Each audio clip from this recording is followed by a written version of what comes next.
Welcome to this tutorial where I'm going to walk you through the step-by-step process on how to install and set up your app, Nimble Action Automation for Workflow.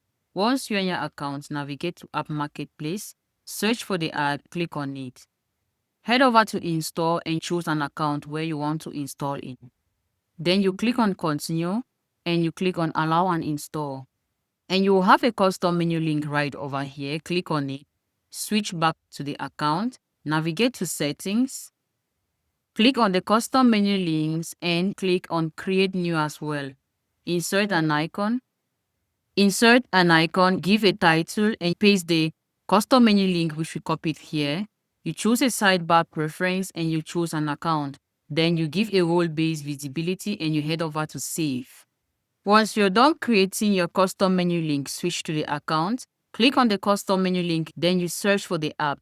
And the app is going to pop up. Click on Connect, and you will have the second interface of the app with all the necessary features such as the documentation.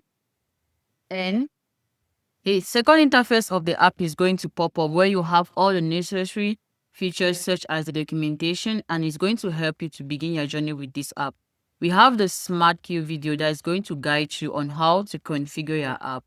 And we have the setup feature. Let's walk you through how to configure and set up your app. Click on the Start Setup and you'll be required to enter an API key. Let's head to the account which we've created online.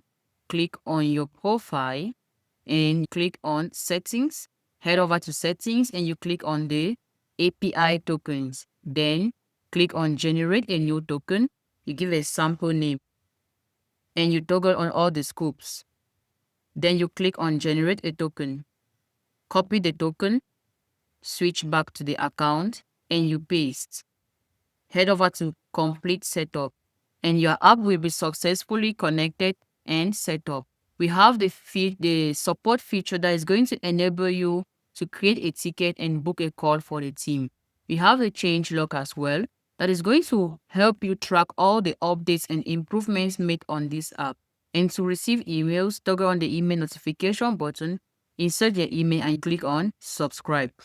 Our support team is available for more guides and tips. Don't forget to like and subscribe to our channel. Thanks for watching.